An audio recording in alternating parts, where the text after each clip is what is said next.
Здравствуйте, ребята! Начинаем урок русского языка.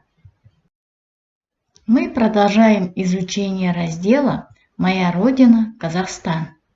Запишите число и тему урока.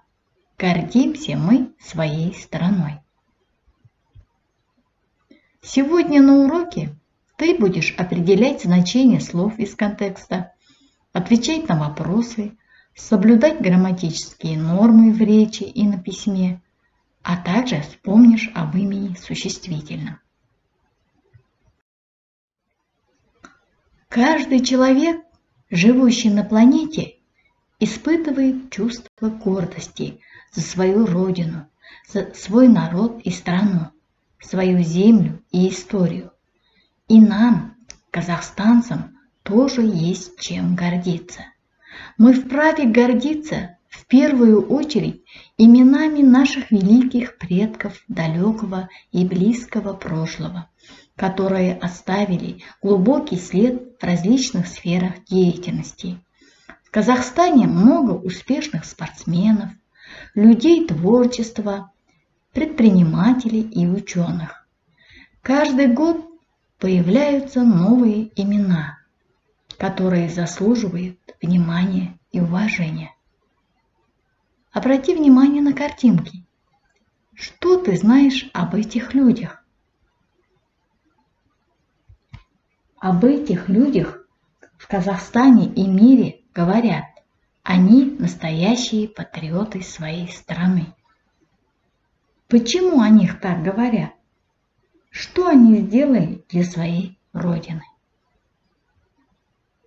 Об этом ты можешь узнать из учебника на странице 21. А также можешь узнать у своих родителей или же из других источников. А что ты знаешь о других патриотах нашей Родины, которые прославили наш Казахстан, которые внесли огромный вклад в развитие и процветание нашей Родины?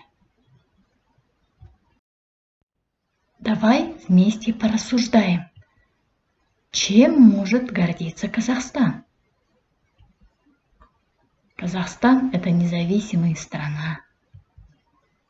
Он может гордиться историей, территорией, природой. Казахстан – это многонациональное государство.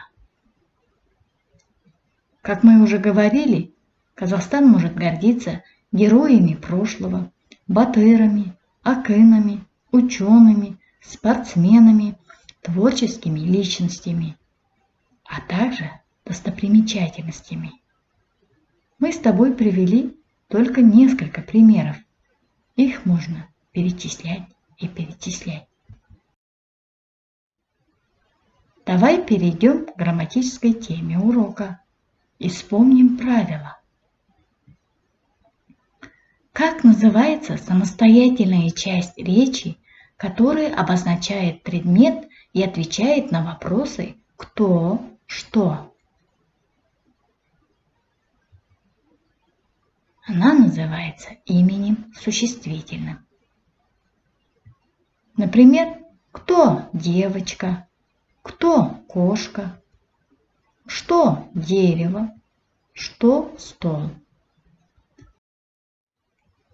Имена существительные бывают одушевленные и неодушевленные. На какой вопрос отвечают одушевленные существительные? Кто? Неодушевленные? Что? А что же обозначает одушевленные и неодушевленные существительные? Одушевленные существительные обозначают живые предметы, то есть людей, животных и птиц. Неодушевленные – неживые предметы. Например, кто собака, кто воробей, что дом, что телефон. Имена существительные могут быть собственными и нарицательными. К именам собственным относятся имена, фамилии, отчества людей. клички животных, названия стран, городов, сел, рек, морей, улиц, газет, фильмов, а все остальные относятся к нарицательным существительным. Например, поэт Абай Кунанбаев. Поэт – нарицательные существительные. Абай Кунанбаев – имя собственное. Собака Жучка. Собака – нарицательные существительные. Жучка – имя собственное. Город Уральск. Город – нарицательное, Уральск – имя собственное. Как вы уже заметили, ребята, имена собственные пишутся с заглавной буквы, то есть с большой буквы. На казахском языке имена собственные – жалпы есім, нарицательные – жалпы есім. Имя существительное изменяется по числам, имеет единственное и множественное число – жекеше және көпшетір. Имена существительные в единственном числе обозначают один предмет, а во множественном – два или несколько предметов. Например, книга, книги.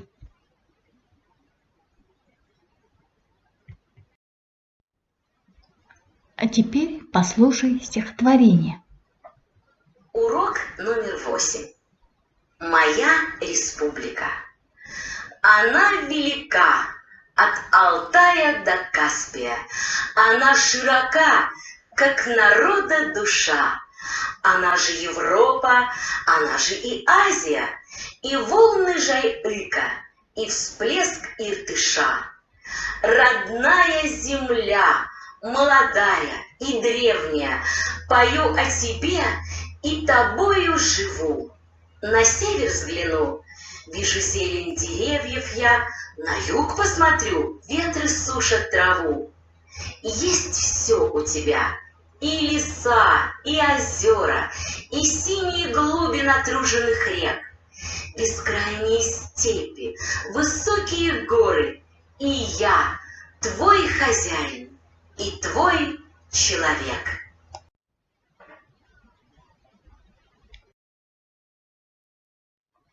А теперь ответь на вопросы.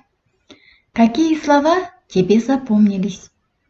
Какие знаки препинания придают тексту выразительность? Как автор описывает казахский край в первом четверостишии? О чем рассказывается во втором четверостишии? Какую информацию о родине ты узнал из третьего четверостишия? Можно ли автора назвать патриотом своей страны? Докажи это словами из текста. Какие чувства ты испытывал при прослушивании стихотворения? Почему автор сравнивает республику с широкой душой народа? Запомни и запиши следующие слова: север, юг, всплеск, бескрайние, патриот. Выполни такое задание. Выпиши из первого четверостишия существительные, имена собственные. Объясни правописание данных слов. Найди в словаре значение слов «всплеск» и «бескрайние». Выпиши из третьего четверостишия существительные во множественном числе. Образуй от них единственное число. А теперь проверь себя. Алтай, Каспий, Европа, Азия, Жайык, Иртыш. Алтай – это название горы. Каспий – море. Европа и Азия – части света. Жайык и Иртыш – реки. Это имена собственные, поэтому они пишутся с большой буквы. Всплеск – звук, шум плеснувшей воды. Например, всплески волн. Бескрайний, то есть безграничный, не имеющий конца, края. Бескрайний простор. Задание третье. Леса во множественном числе, в единственном числе лес. Озера, озеро. Глуби, глубь. Степи, степь. Горы, гора. Выполни самостоятельную работу. Сравни и распредели, сделай вывод. Тебе нужно распределить в 2 конвертика одушевленные и неодушевленные существительные. Вставь нужные слова. Запомни определение. Для этого ты должен вспомнить правила, о котором мы говорили в начале урока. Наш урок подходит к концу. Выбери любое начало предложения и продолжи фразу. Мой Казахстан самый. Я хочу жить в. Я горжусь своей страной, потому что быть патриотом значит. Я надеюсь, ребята, вы будете достойными гражданами и патриотами своей страны. Ведь будущее Казахстана – это вы. Урок окончен. До свидания.